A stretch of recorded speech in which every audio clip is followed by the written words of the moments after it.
know what the 4 worst words in the English dictionary are? I'll be happy when. Yeah. I was producing a Broadway play over in Rome, Italy. And Rome made me come alive in more ways than I had ever known. They walk different. They talk different. They honor history different. It's la dolce vita. And when I got back home to New York City, I realized this ain't it.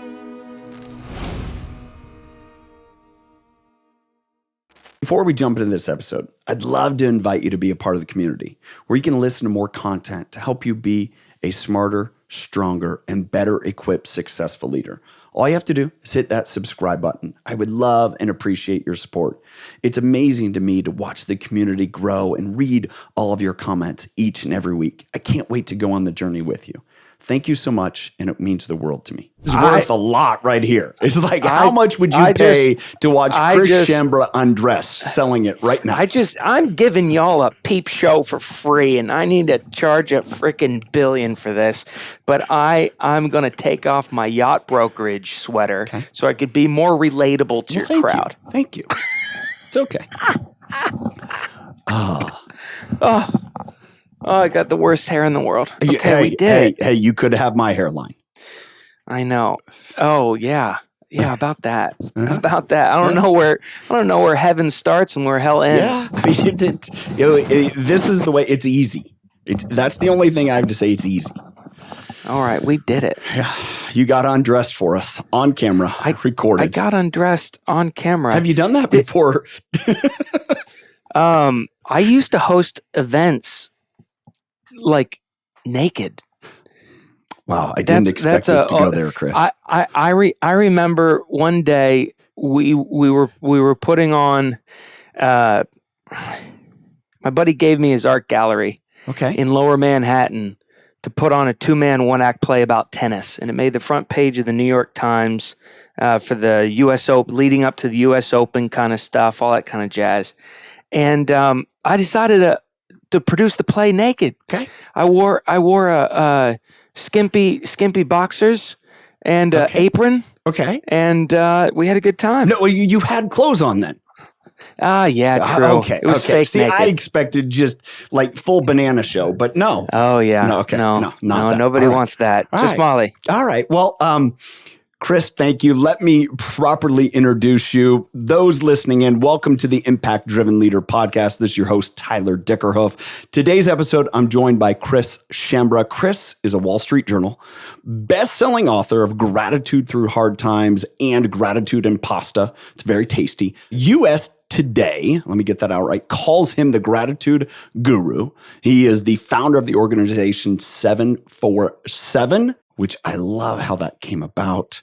He's also a founding member of Rolling Stone magazine's Culture Council and sits on the executive board of Fast Company. Chris, thank you so much for being here, man. Tyler, I'm so grateful to be here. I'm so grateful to all our friends that you've had on your podcast, and to Alex Kushnir we've gone back probably close to a decade, and just an amazing friend. And I'm so excited that y'all are partnering together in this and what you're bringing into the world. Well, I appreciate that, man. Thank you for the gratitude. My so pleasure. Let's start there. Explain to people gratitude. Whoa. Yeah. I don't go easy. What does gratitude mean to you? It's twofold. I'm the one that's supposed to ask the questions, not you. This is okay. Do you know what my job title is? By the way, yeah. You ask questions. Yes, Chief Question Asker. Oops. Gratitude for me is being thankful and appreciative, but also cognizant of the meaning. So that I know that's kind of a lot, but yet one thing that I've grown to, and we'll get into the discussion. I kind of, in some ways, everyone's like, oh, have a gratitude journal.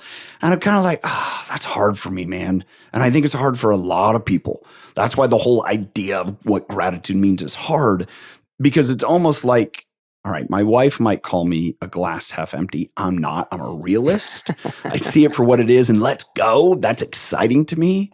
But yet sometimes with the practice of writing out gratitude is almost like it might even be say, am I worthy to be grateful for that?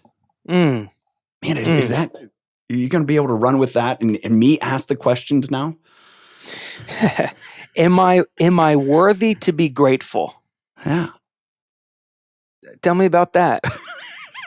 Chris, At what point in your life did you consider that maybe all your success was a fluke? Nobody around you has actually done anything of benefit for you. You got here on your own. Yeah. You don't need others. Like, has any of that ever popped up? Well, I think before I came to grips with who I was.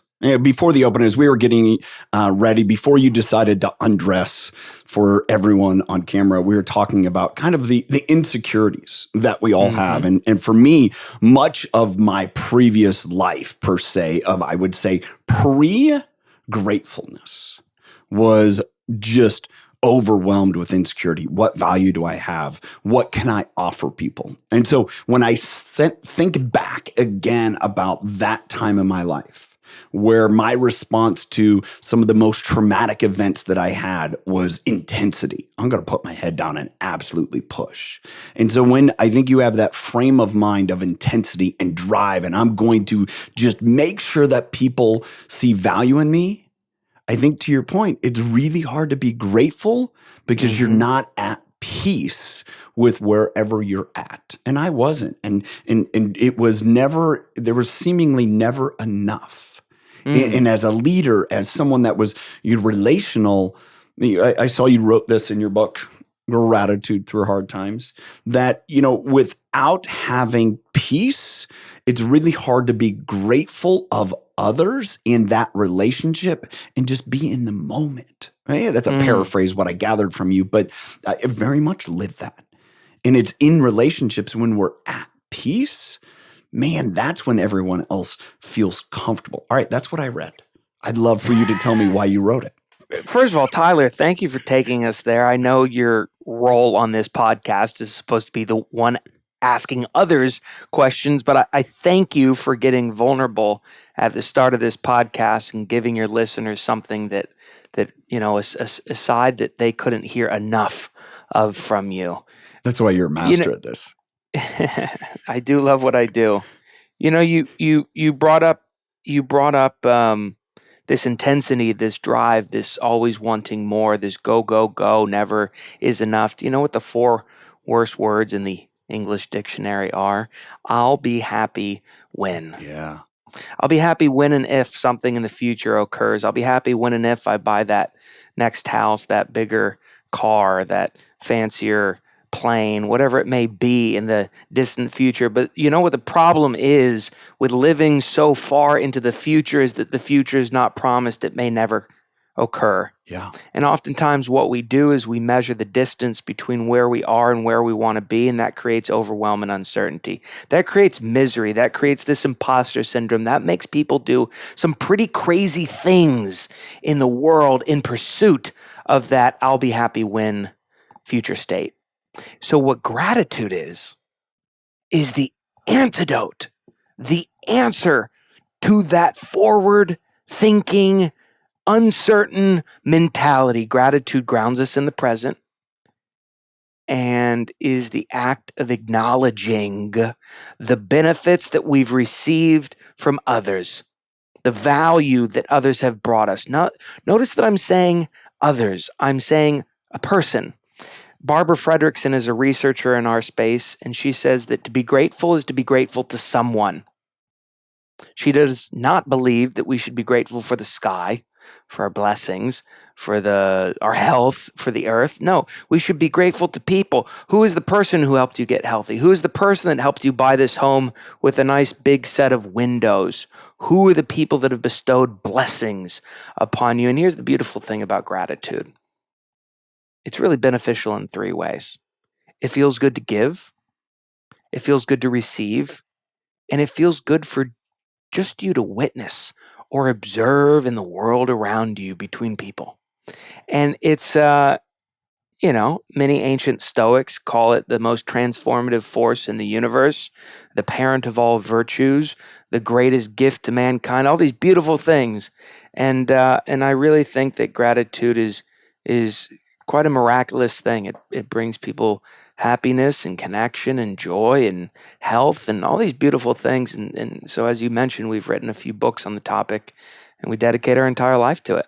So maybe for the audience who's not familiar with you and your work and this idea of what you just gave us a beautiful, succinct dissertation into gratitude, take us back to, before the 747 Club, before who was Chris then? And how did you come to this realization that gratitude was your transformative savior? Who was Chris is the same as who is Chris. The lonely, unfulfilled, disconnected, insecure person with a history of non-suicidal self-injury, multiple stints in rehab, and all these kind of things is still me. I've still got that imperfect soul within me that I deal with every day. So if you're listening to this and you're thinking that gratitude is going to be the magic bullet that cures all your imperfections, it's not. It's going to help you realize that those imperfections are your greatest gift and the greatest things that you can bring out into the world to meaningfully connect with others. So Chris, long ago, college dropout, multiple stints in rehab, lived on a glacier in Patagonia at the southern tip of the world, multiple stints in rehab, moved to New York City on my 24th birthday with no job, no college degree, one suitcase, living on my buddy's couch in Brooklyn with $8,000 in my pocket. And at some point in living in New York City, in the few weeks after moving here, I called up my dad and said, I think I want to be an actor. And he had no clue what to do with that. He had never met an actor before in his life. He didn't know nothing about acting. But he gave me the number of his friend Tony. And Tony actually was a famous actor back in the 70s and 80s. And he was 74 years old. He was hanging out in the big apartment on the Upper West Side of Manhattan overlooking Central Park West. And he said I could come over and ask him questions about the business. And I showed up to his home with a full loose leaf pad of paper, yellow legal pad of paper filled with 1,000 questions about acting. And when I got to that apartment, he took a rock and he put it in front of me. And he said, Chris, ask this rock a question. I said, what? He said, ask this rock a question. I said, hello, rock. How old are you? He said, what do you think the rock might answer? I said, how did you get here, rock? What are you made of, rock? What things have you seen in the world, rock? And we did that for 8 hours. We didn't even talk about acting at all. By the end of it, he said, what are you doing for money? Why don't you come back next week and I'll give you some projects to do around the house part-time. We'll just hang out and have a good time. And I started working part-time for this guy named Tony. We started doing some projects together. I would end up running his production company for the next 4 years, traveling around the world producing amazing theatrical plays. Investing in Broadway, producing off Broadway, producing, touring, all that fun stuff. Life was good. Met nice people. Traveled great places. Industry said nice things about us. We were doing the craft, entertaining the crowds, teaching a positive message through our art. Life looked good on paper. But to answer your question of where I got my start in gratitude, it all comes down to a pivotal moment. May 18th of 2015, I was producing a Broadway play over in Rome, Italy. And Rome made me come alive in more ways than I had ever known. They walk different. They talk different. They honor history different. It's La Dolce Vita. And when I got back home to New York City, I realized this ain't it. Just because a life looks good on paper doesn't mean it feels good in the heart. And if you're listening to this, you probably have that in your life right now. There's a nagging hole in your heart, lonely, unfulfilled, disconnected, insecure. The last time I felt all those 4 things at once was in my early 20s when I went down that deep, dark path.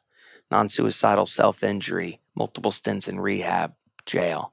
And I said, I got to change something quick to make sure I don't go down that path. What was it about my time in Italy that saved my life, that woke me up to the beauties of life? It's how they ate their food with their friends, amongst community, just like this. And I said, I got to bring that home to New York City. And I came back home and I invented a pasta sauce recipe. And I said, shit, this pasta sauce is pretty good. I should feed it to people to see if it's even good or not. And I decided to host a dinner party.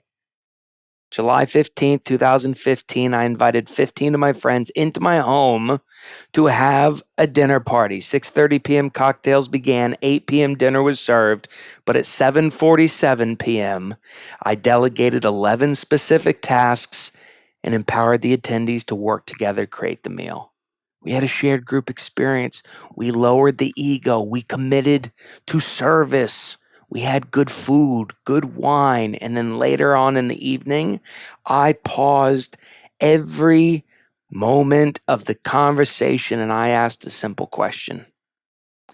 If you could give credit or thanks to one person in your life that you don't give enough credit or thanks to, or that you've never thought to thank, who would that be?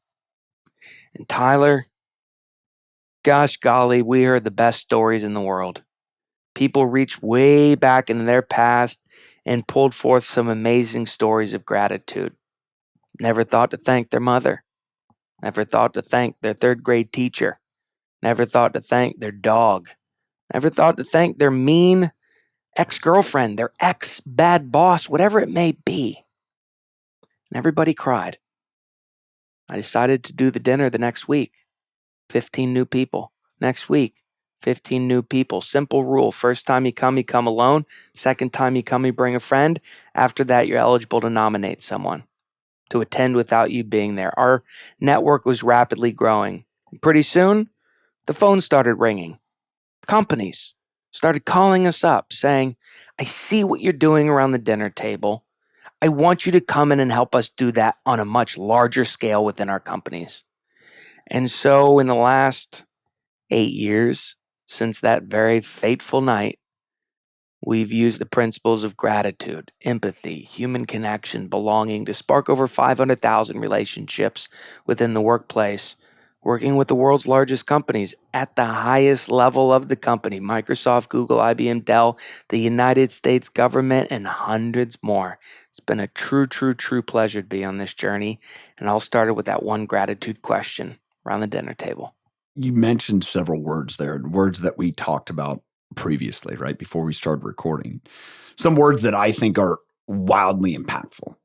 So I'm going to go through a few of those words, and I want you to just share its relationship to gratitude and the transformation in you. And the first one is connection. Look, there is no strangeness that the world is going through a crazy time right now. The Surgeon General of the United States, Vivek H. Murthy, put out a study. 51% of the American workforce reports feeling lonely on a consistent basis. 79% of the American workforce is actively disengaged. 60% are emotionally detached. 19% are miserable. 76% have at least one symptom of a mental health condition on a daily basis. Folks, we're in a crisis of disconnection. We're in an epidemic of loneliness. Social emotional well-being has plummeted, wreaking havoc on all of our lives. And the dinner table solved it. Our dinners created such a great moment of connection, of belonging, sharing a story, listening to others, feeling seen, having value, participating in a group. The connection was palpable. And, a couple months into our dinners, I watched a TED Talk by a man named Johann Hari. And the TED Talk essentially was talking all about addiction. And in that TED Talk, he gives a study of rats.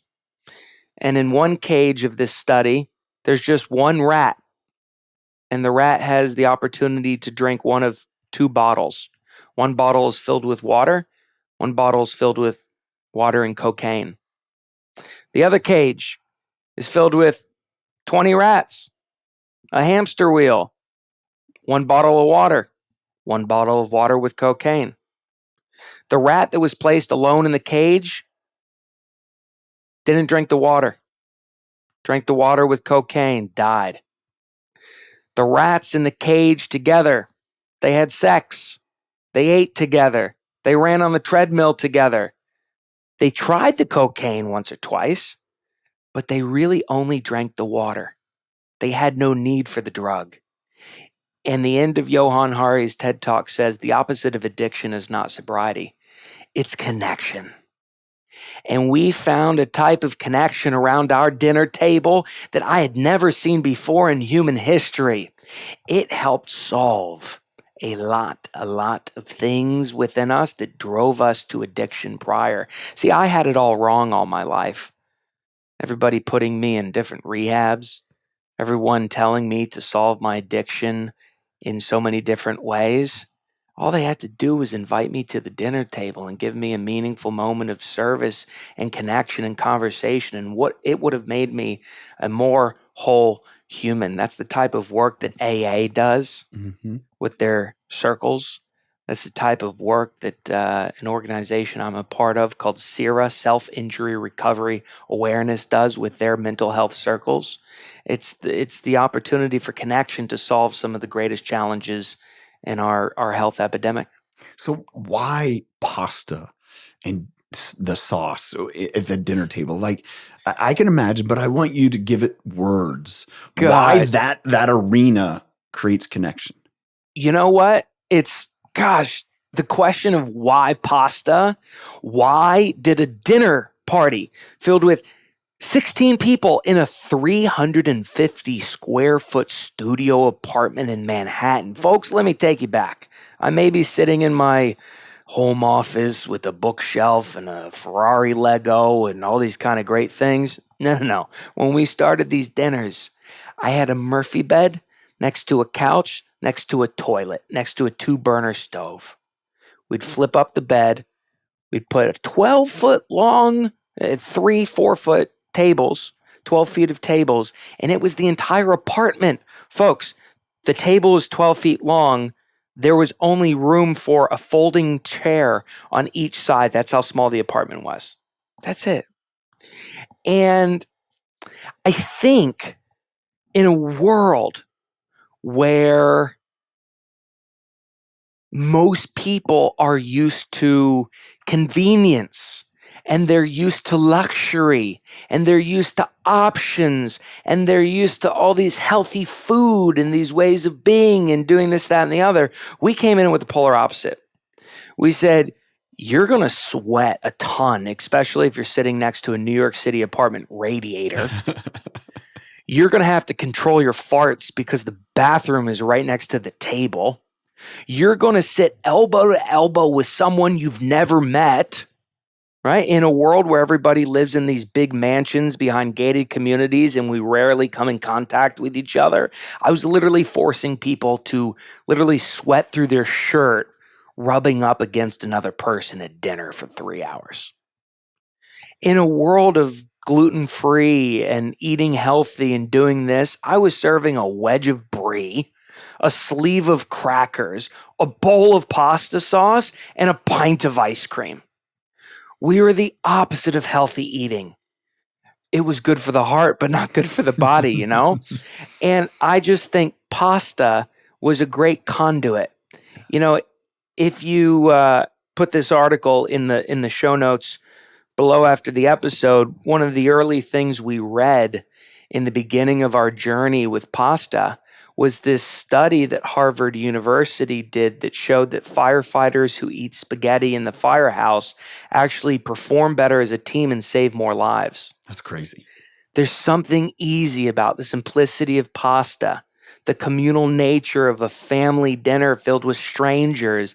that united people. As you share that, I think about like my son who's a freshman in high school, and many high schools they do like a pregame dinner like the night before, and often it's pasta because it's simple, it's easy, and just put it together. But yet, I think as you mentioned that, how truly impactful it is for any group of people that, man, you can't pick and choose. You just got to go with it. I was just talking to a new friend, Mark, the other day, who was a big HR guy during his career. I mean, he took a company from 50 billion to 315 billion in market cap. He's executive in residence at Marquette University, and he's very committed to the dinner table. And he told me the story of how he ate his way into the family of his wife. So his wife would keep inviting him over to the Sunday family dinners at her house, her Italian home, and he just ate his way by proving himself around the dinner table every time. And it's how people connect. It's how they get included into relationships. It's how they start marriages. It's how they win championships. I mean, if you actually go and Google, if you're listening to this, if you go Google what made Greg Popovich so successful in his San Antonio Spurs dynasty years, guys, I kid you not, you will find hundreds of articles about his famous team dinners. Greg Popovich was known for creating a high trust, high belonging team culture by using the dinner table as his vehicle. Doc Rivers did that with the Boston Celtics in Rome, Italy before the 2008 NBA season when they won the national championship. The dinner table is great for uniting teams, and it's great for serving customers. I mean, one of the LinkedIn posts that I put out last week that I can talk about later, the header was, I made my friend $1.6 million in 3 hours around the dinner table. Yeah. There's, to me, that connection as we're talking about. I want to share a couple of studies that the aforementioned Alex has put out here. In a recent study, 84% of parents agreed that family meals were important, but only 50% of family dinners were eaten together. More recent study, he said that the average American only has 3 dinners a week with their families. And I can attest to that. It's last night, my kids and I sat around the table. We had pasta, right? We had pasta sitting around a table. And that was the first time, and it's been a while because they're all going to different things. And it's this hustle lifestyle. Whether it's ourselves as parents, as professionals, we're hustling, and whether it's put on us or we desire to pressure that, and then it falls into our kids. One thing that you've written about, spoken about, is this, I guess, conundrum that is the hustle lifestyle and how it does not yield what we want it to yield. It instead brings on so many bad things of our society. Go into that a little bit more for our audience. I mean, thanks for bringing that up. And I'll actually talk about global consumer trends. Then I'll actually talk about the actual statistical business benefits of slowing down and actually dining together to build high trust teams. Look, we've operated at a breakneck pace in recent human history. We're chasing more. We're doing everything. We're hustle, hustle, hustle. We're go, go, go. And it's broken us. The amount of divorce rates, anxiety medicine, suicide and depression rates, addiction, car crashes, foreign wars, whatever it may be, our society is kind of broken right now. There's a lot of good, but there's a lot of bad. And what we're seeing, or at least what our partners at WPP and Young and Rubicam VML, global advertising company, are saying, is that their predictions for 2024 is that global consumers are actually going to go through what's called the Great Deceleration. Human beings have been running so fast, running so hard for so long that they're now starting to reach a breaking point and they want to come back the opposite way. And VML put out a 240-page study talking about the 100 micro trends that they predict in 2024. Slowing down, communal dining, experiential connection, bringing emotion into the forefront, warm, peachy colors and Pantone undertones. Those are what's going to reign supreme because we've gone so fast and so far for so long. So we're starting to make the pivot back there. You see Gen Z pioneering phone-free movements, Luddite societies where they go into the woods with no technology. I'm part of a wonderful group called Reading Rhythms where we host reading parties where everybody comes with a different book and connects together and reads in silence and all these beautiful things. So you're starting to see the pop-up of those types of mass communal slowdown experiences. Daybreaker, the Sober Morning Rave by Rada and Eli, Jesse Israel's The Big Quiet, Reading Rhythms, etc. And statistically speaking, not only is that good for people, but that slowdown is actually good for business. It's called the paradox of speed. The Economist did a study of 343 fast growth companies, and they found that those companies that actually slowed down to acknowledge where they are and make sure they're going in the right direction actually had greater revenue and profits over the course of this study than the ones with the go, go, go, hustle at all cost attitude. Those companies that went too fast, their people burnt out. They were stretched too thin. They searched for new jobs and left because they didn't feel appreciated and recognized and valued. The ones that slowed down to appreciate their people, create a sense of belonging, create a sense of gratitude, empathy, all these kind of things, they ended up driving long-term shareholder value in the long run, and they won. And I think the world's just starting to catch on to that. I mean, I believe the work that you've done at the table and where through this medium that my heart wants to share with other people is exactly that. It's like the connectedness and the empathy. And I'd love to now talk about empathy and your definition. I'd love to share mine because I think it's amazing how, for me, this came about, but then it ties into what you have to say, that is our future solution to the leadership crisis, to the human health epidemic, to the, hey, we need to decelerate. Let's be more connected. Let's be more empathetic. My definition of empathy is to put your arm around someone and walk with them. So it sounds very Ubuntu, which is if you want to go fast, go alone. If you want to go far, go together. 100%. Put your arm around someone and you walk with it. Yeah. So we're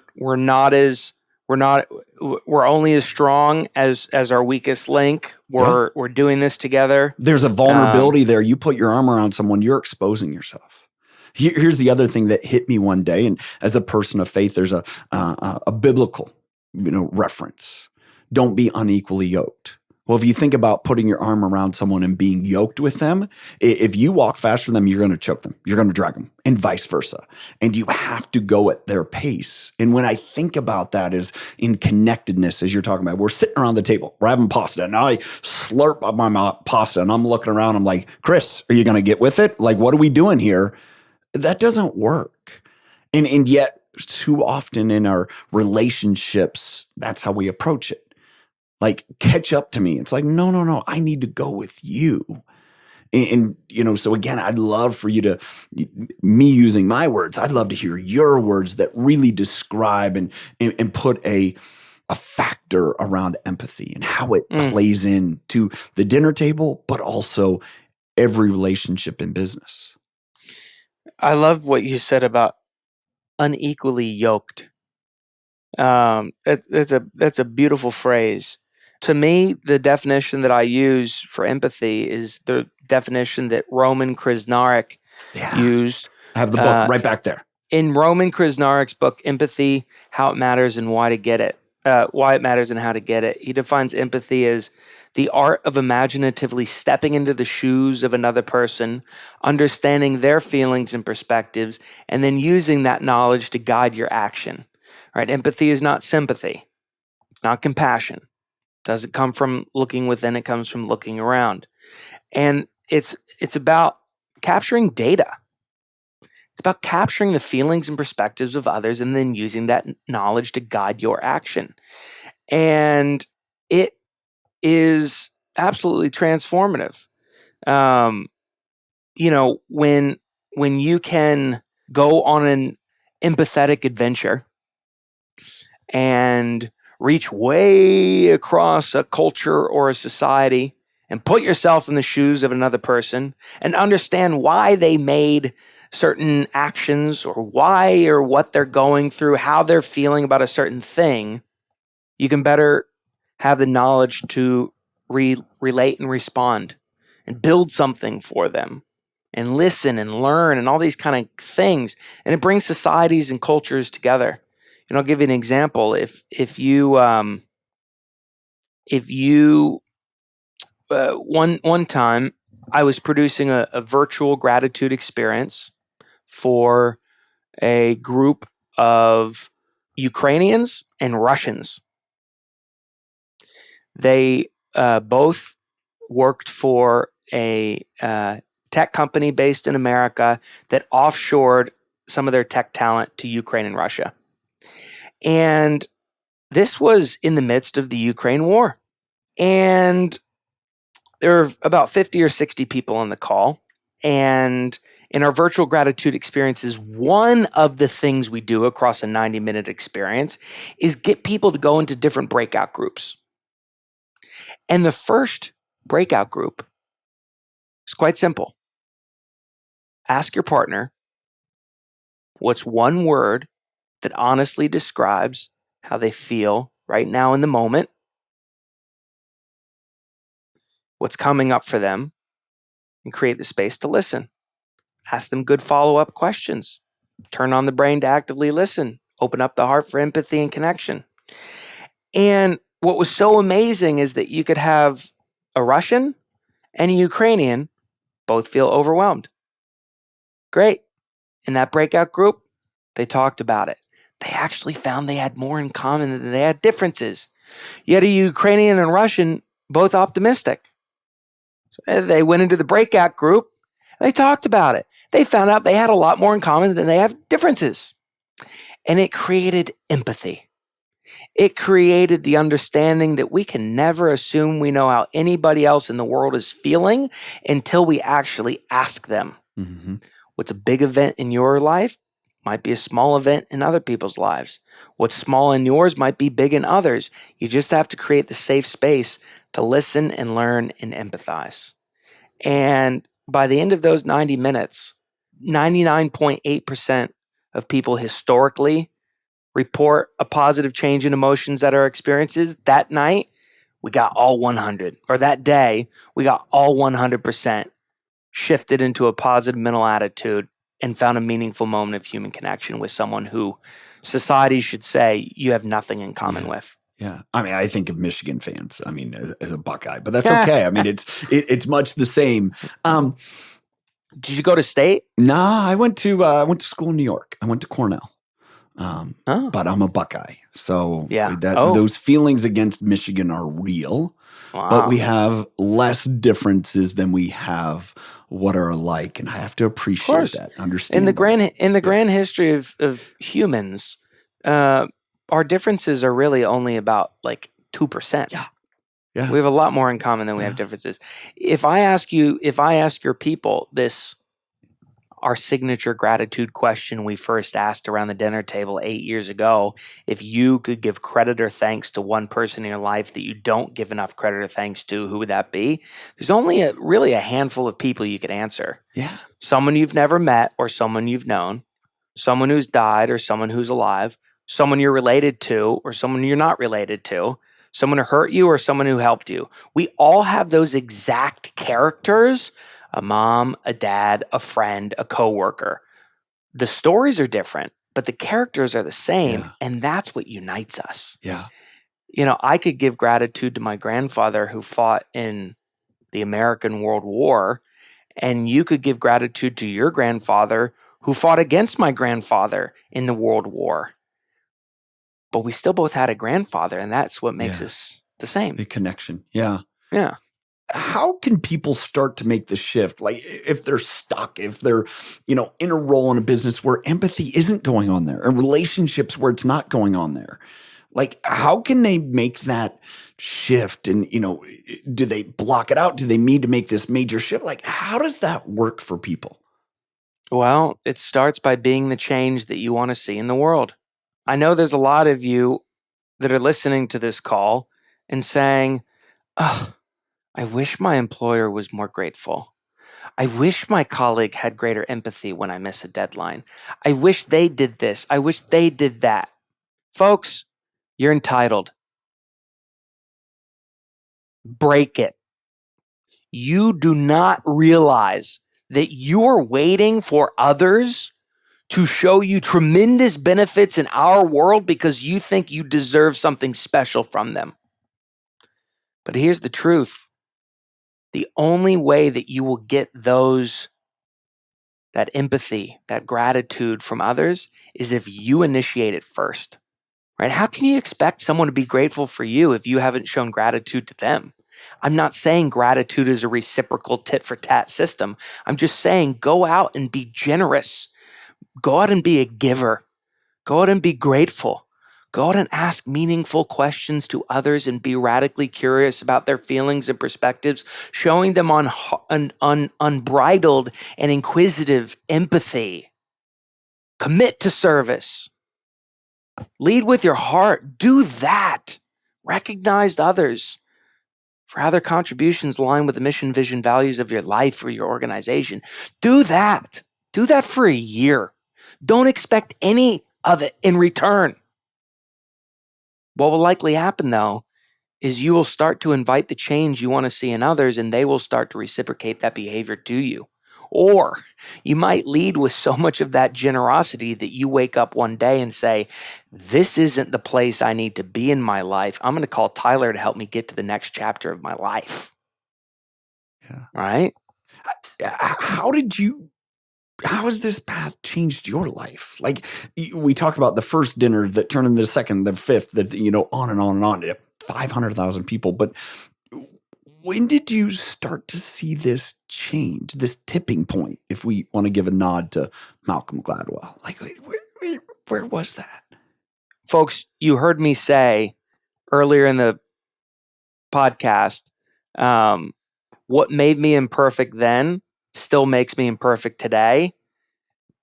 You may see me as the gratitude guru with an accolade of a best-selling book and having served a few wonderful companies. Yeah, I face the same imposter syndrome, lonely, unfulfilled, disconnected every day. Every day. This isn't a magic bullet. And I started the dinners when I got back from Italy after producing a Broadway play over there, and the dinners started bringing me connection and joy and meaning and purpose and all these great things.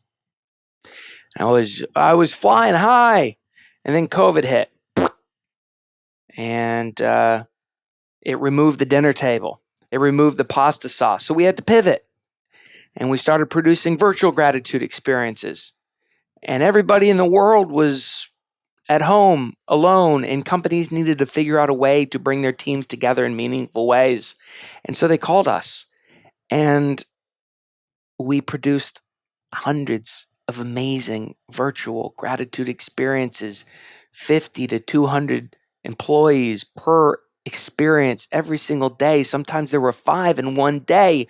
We were making the money. We were rising up to all new heights. Everybody was saying the best thing about us. And then on Thursday, December 30th, 2021, it all came crashing down to a head. Folks, at the highest moment of my career thus far, I went out to dinner with my girlfriend. I had a few too many tequilas. We got in a verbal argument. I came home to my home in Chelsea, New York, Manhattan, and I took out a kitchen knife and I went like this across my arm. I did not want to die that night. I just wanted to cry out and feel a little pain. And that is called NSSI. non-suicidal self-injury. It's the act of cutting, burning, banging, hitting, scratching oneself for non-suicidal purposes. And fuck, that rocked me. I spent the next week crying. Molly flew home, was already scheduled to fly home to be with her family for the holidays or for the New Year's. And it left me just crying every day, watching Nancy Meyers movies on repeat in my home in New York City. And I remember one day I called up my best friend Scott and I said, Scott, why did I do this? What's going wrong in my life? Why am I broken?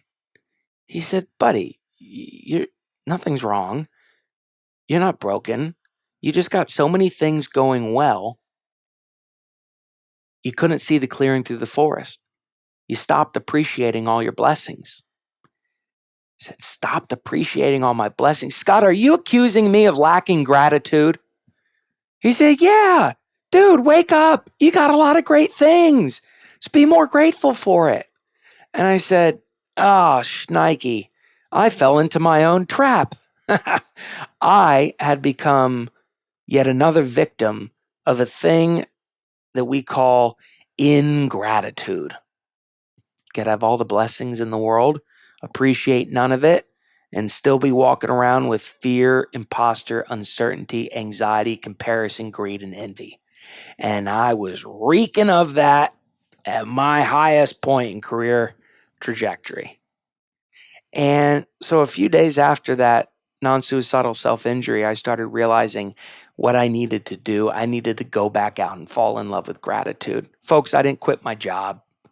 I didn't break up with my girlfriend. I didn't tell my parents not to talk to me ever again. I didn't do anything massively shifting in my life. I just made a series of small micro innovations.